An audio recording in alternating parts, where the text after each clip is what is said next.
I'm Marilyn, and I guess you could say I was born unwanted. My mom got knocked up by some guy she was dating when they were young.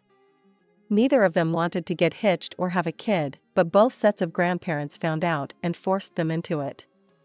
My dad never let me forget that I ruined his life. He'd look at me like I was some kind of burden, always muttering about how I stole his youth. Mom wasn't much better. She didn't want me either, so love wasn't exactly flowing in our house. Don't get me wrong, my parents got along fine with each other. They kinda made peace with the whole marriage thing and settled into a normal life. But me? I was just the unwelcome reminder of their derailed plans. Things got worse when I was 9. That's when my little sister came along, the golden child, the one they actually wanted. Dad couldn't get enough of her, spoiling her rotten. She got the best of everything, but mostly she got what I never had, our parents' attention. I remember this one time when I was about 11. It was my sister's birthday, and Dad had bought her this fancy new bike. I asked if I could ride it, just for a minute. No way, Dad snapped. You'll probably break it. Go do the dishes or something useful. That's how it always was. I was the live-in maid, good for nothing but chores. Every little mistake I made was blown out of proportion. Marilyn, Mom would yell. You missed a spot on the floor. Can't you do anything right? But you know what? There was one thing I actually enjoyed, cooking. It wasn't a chore for me, it was like my secret superpower. By the time I hit 13, I could whip up stuff that would make your mouth water. I had these special recipes I'd bust out for family gatherings. The looks on everyone's faces when they tasted my food, man, that was something else. But here's the kicker, they all thought it was Mom's cooking. I remember one Thanksgiving when I was 15. I'd spent hours in the kitchen, perfecting this new pumpkin pie recipe. As everyone dug in, the compliments started flowing. Sarah, this pie is to die for, Uncle Jim exclaimed. I couldn't help myself. Actually, Mom cut me off with a sharp look. Yes, it's an old family recipe, she said smoothly. I bit my tongue and slunk back to the kitchen. That's when I decided, someday, I'd have my own restaurant. Someday, people would know my food, my name. After scraping through high school, I set my sights on culinary school. It was a pipe dream, really. I figured I'd have to work my ass off for years to save up enough. But then, out of nowhere, Dad dropped a bombshell. I'll pay for your school, he said, his face as cold as ever. But listen up, Marilyn, this is your inheritance. You get nothing else, you hear me? Everything else goes to your sister. I couldn't believe my ears.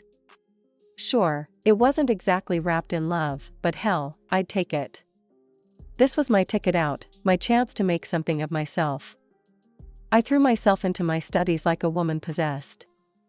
Every class, every lecture, every demo, I soaked it all up like a sponge. This was my shot, and I wasn't about to waste it. In the evenings, I landed a job at a restaurant near campus. It wasn't fancy, but it was a start. I remember the first time I suggested a tweak to one of their recipes. Hey, Bob, I said to the head chef, my heart pounding. What if we added a bit of rosemary to the chicken? He looked at me like I'd grown a second head, but he let me try it. Next thing you know, customers were raving about the new and improved dish. Graduation day came and went. I was on top of the world, diploma in hand, ready to conquer the culinary scene. Reality, though, had other plans. I ended up back in my hometown. The only place hiring was this tiny restaurant that could barely keep its doors open. Assistant chef, they called me. Glorified potato peeler was more like it. The pay was a joke. Rent? Forget about it. So, tail between my legs, I crawled back to my parents' house. You can stay, Mom said, her lips pinched like she'd tasted something sour. But you're buying your own food and cooking for all of us. Oh, and keep the place clean, will you? What choice did I have? I nodded, swallowing what was left of my pride. My sister, Sarah, thought this was the funniest thing ever. She was in high school now, full of attitude and entitlement. One night, as I was elbow deep in dishwater, Sarah sauntered into the kitchen. "Oh good, you're here," she said, smirking. "My room needs vacuuming." I took a deep breath. "Do it yourself, Sarah. I'm not your maid." She laughed, a sharp, mocking sound that set my teeth on edge. "Might as well be. It's all you're good for, right? I mean, if you were any good at cooking, you wouldn't be stuck here with us, would you?" Her words stung, because part of me feared she was right. Here I was, culinary school graduate, scrubbing pots in my parents' kitchen. But I refused to let her see how much she'd gotten to me. A couple of years dragged by, each day blending into the next in a monotonous blur of work, chores, and swallowed pride. Then came the day Sarah started high school. I thought maybe, just maybe, things might level out a bit. Boy, was I wrong. One sunny afternoon, I came home from my shift to find a shiny new car parked in our driveway. Sarah was bouncing around it like a kid on a sugar high. "Can you believe it?" she squealed. "It's all mine." I blinked, confused. "But, you don't even have your license yet." Dad appeared, puffing out his chest. "My princess deserves the best. She should have everything at once." And boy, did she ever. It wasn't just the car. Sarah's room got a complete makeover, top-of-the-line computer, fancy TV, the works. She strutted around with the latest iPhone, designer clothes, you name it. Meanwhile, I was still in my old room, with its peeling wallpaper and creaky bed frame. Then came Christmas. I'd scraped together what little I could to buy gifts. Lottery tickets, not the most personal, I know, but I thought it might be fun. A chance at a dream, you know? Christmas dinner was the usual affair, Sarah talking a mile a minute about her plans, Mom and Dad hanging on her every word. I waited for a lull in the conversation before pulling out my little gift bags. "Merry Christmas, everyone," I said, trying to sound cheerful as I handed them out. Dad opened his first. His face fell. "Lottery tickets? Really, Marilyn?" Mom barely glanced at hers. "Couldn't you have put in a little more effort?" Sarah just snorted. "God, how lame can you get?" I felt my cheeks burning. "I just thought." "Well, you thought wrong," Dad cut me off. "This isn't a real gift. Don't expect anything from us." I blinked hard, fighting back tears. "Fine," I managed to choke out. "I'll just take them back then." I grabbed the tickets and bolted from the table, ignoring their calls behind me. I ended up at the restaurant where I worked, sharing a lonely Christmas dinner with my coworker, Tom. As I sat there, staring at those stupid lottery tickets, I had no idea how they were about to change everything. In that moment, all I felt was the sting of rejection, the familiar ache of being the family disappointment. "Merry Christmas to me," I muttered, stuffing the tickets into my pocket. The holidays came and went, leaving behind a trail of stale cookies and leftover turkey. I was back at work, trying to shake off the funk from Christmas, when my phone buzzed. It was a notification from the lottery app. I almost ignored it, but something made me check. My heart stopped. I blinked, rubbed my eyes, and looked again. The numbers were still there, mocking me with their impossible reality. The ticket I'd meant for Mom had hit the jackpot. After taxes, I was looking at a cool $740,000. I couldn't breathe. This was it, my ticket out, my chance to make my dreams come true. With shaking hands, I dialed home. "Mom, Dad, you won't believe this," I blurted out as soon as someone picked up. "Remember those lottery tickets? One of them won. I've got $740,000. There was a pause, then Dad's gruff voice. "Bring that ticket home, now." I rushed home, my mind racing with possibilities. As I burst through the door, words tumbled out of me. I've always wanted to open my own restaurant. I've got so many ideas. "Hold it right there," Sarah cut in, her eyes gleaming. "That money's mine." I blinked, confused. What? No, it was a gift for Mom and Dad, she sneered. And everything that belongs to them belongs to me. Right, Daddy? Dad nodded, his face set in stone. Hand over the ticket, Marilyn, now. I couldn't believe what I was hearing. But you refused these tickets yourself. Enough, Mom snapped. You ungrateful girl. After everything we've done for you. Done for me? I felt something snap inside me. Years of pent-up frustration came pouring out. You've never done anything for me. This is my chance, my ticket, and I'm keeping it. The silence that followed was deafening. Then Dad spoke, his voice cold as ice. Get out of this house, now. I looked at each of their faces, Dad's anger, Mom's disappointment, Sarah's smug grin. In that moment, I knew there was no going back. Fine, I said, my voice surprisingly steady. I'm gone. I packed a bag with shaking hands, grabbed my laptop, and walked out the door. They didn't try to stop me. I think they expected me to break down, to come crawling back begging forgiveness. They were wrong. I found a cheap motel and holed up there, my mind whirling. This was it, my big break. I wasn't about to waste it. First things first, I needed a real place to live. I scoured apartment listings, finally finding a tiny studio I could afford. It wasn't much, but it was mine. Then, I threw myself into planning. I practically lived at the library, researching everything I could about opening a restaurant. I watched countless YouTube videos from successful restaurateurs, taking notes until my hand cramped. I knew the business plan was crucial. One wrong move and I could lose everything. So I took my time, crafting each section carefully. Location analysis, menu planning, financial projections, I pored over every detail. Weeks turned into months. My phone stayed silent, no calls from my family. At first, it hurt. But as time passed, I realized the silence was a gift. For the first time in my life, I was free to focus on my dreams without their negativity dragging me down. With my business plan in hand and determination in my heart, I took the plunge. I found this little hole-in-the-wall place that had been sitting empty for ages. It wasn't much to look at, but I saw potential. I poured every ounce of energy, and a good chunk of my lottery winnings, into renovating that place. I scrubbed floors, painted walls, and haggled with suppliers.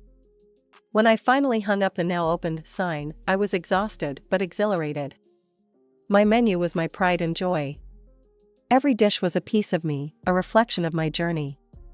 And you know what? People loved it. Word spread fast, and soon we had lines out the door. I didn't stop there. I set up this loyalty program, punch cards, birthday specials, that sort of thing. People ate it up, pun intended. Then I got the idea to do deliveries. Let me tell you, figuring out the logistics of that was a nightmare, but it paid off big time. Social media became my new best friend. I was posting pics of our dishes, behind-the-scenes videos, the works. People couldn't get enough of it. Before I knew it, we were turning a profit. That's when I started thinking bigger. 2 years after opening, I launched my second location. 3 years after that, a third. Suddenly, I wasn't just a chef, I was a bona fide entrepreneur with a chain of restaurants. Life was good. I was so busy, I barely had time to think about my family.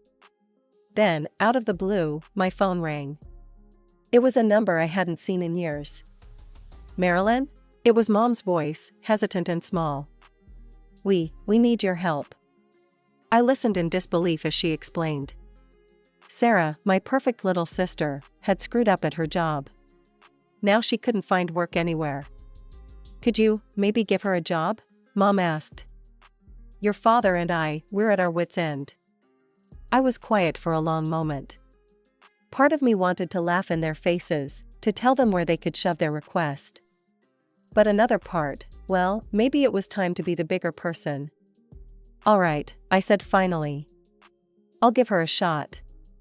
But listen up, she gets no special treatment. If she doesn't pull her weight, she's out. Got it? Oh, Marilyn, thank you, Mom gushed. We're so proud of you, you know. We always knew you'd do well. I bit back a snort. Sure they did. As I hung up, I couldn't help but shake my head. Life sure has a funny way of coming full circle, doesn't it? Here I was, the family screw up, about to give little Miss Perfect a job. Sarah showed up for her interview looking like she'd swallowed a lemon. I bit back a smirk and got down to business. You'll start as an administrator, I told her. It's not glamorous, but it's a foot in the door. She nodded, all wide-eyed innocence. I'll work hard, I promise. And you know what? At first, she did. I spent hours training her, showing her the ropes. It was nice, in a weird way. Like we were finally building the sisterly bond we never had. One night, as we were closing up, Sarah opened up about her last job. It was awful, she sniffled. The director's daughter hated me. She was so jealous, always trying to make me look bad. In the end, they fired me for no reason. My heart softened. That's rough, I said, patting her shoulder. But hey, you've got a fresh start here. For a while, things were great. Sarah was picking up the work quickly, and I even caught myself bragging about her to the other managers. Look at my little sis go, I'd say, proud as punch. But then, things started to feel off.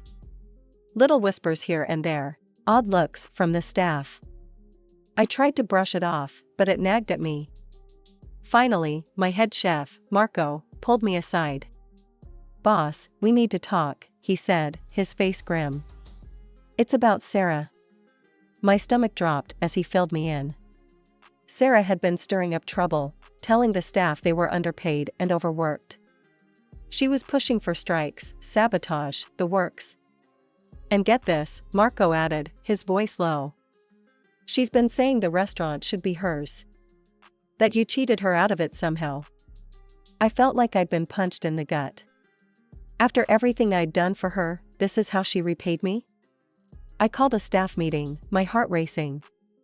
I need to know what's been going on, I said, looking each of them in the eye. And I need the truth. One by one, they spoke up. They told me about Sarah's whispered conversations, her attempts to turn them against me. But they also told me something that made my chest swell with pride. Not one of them had fallen for it. We know you, boss, my sous chef, Lisa said firmly. We know how hard you've worked for all this.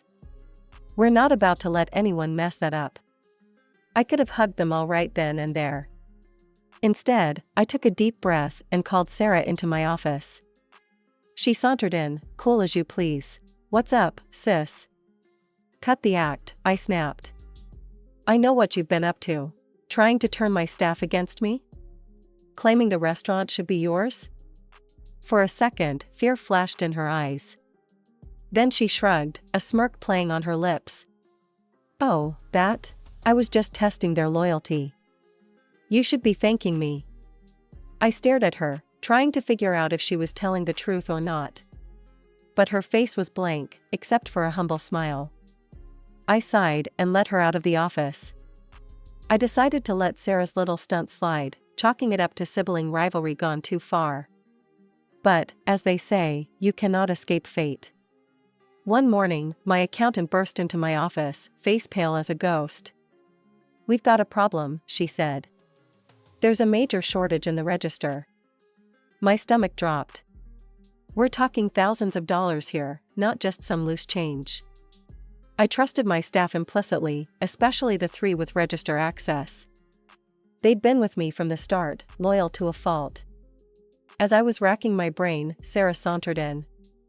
I bet it's that chief administrator of yours, she said, examining her nails. Never trusted her. Something about her tone set off alarm bells. I nodded, thanked her for the input, and waited until she left. Then I made a decision I never thought I'd have to make. I installed hidden cameras. For days, I watched the footage like a hawk. Then, on a quiet Tuesday night, I saw it. Sarah, cool as you please, pocketing handfuls of cash from the register. I felt sick, angry, betrayed. But mostly, I felt done. The next day, I waited until the lunch rush. Sarah was at the register, all smiles for the customers. I picked up my phone and dialed. "Police, please," I said, loud enough for her to hear. The look on her face, shock, fear, then fury, I'll never forget it. "You scum," she screamed, sending plates crashing to the floor. "This should all be mine. I deserve to be rich, not you." The cops arrived, cuffing her as she ranted and raved. As they led her out, she spat in my direction. "You'll regret this, Marilyn. Just wait." I thought that was the end of it. I was wrong. Not an hour later, Mom and Dad came storming in. "How dare you?" Dad roared. "Your own sister." "Take back that statement," Mom demanded. "Pay her for the emotional distress you've caused." I couldn't believe my ears. "Are you kidding me?" I said. "She stole from me." I showed them the footage, thinking surely now they'd understand.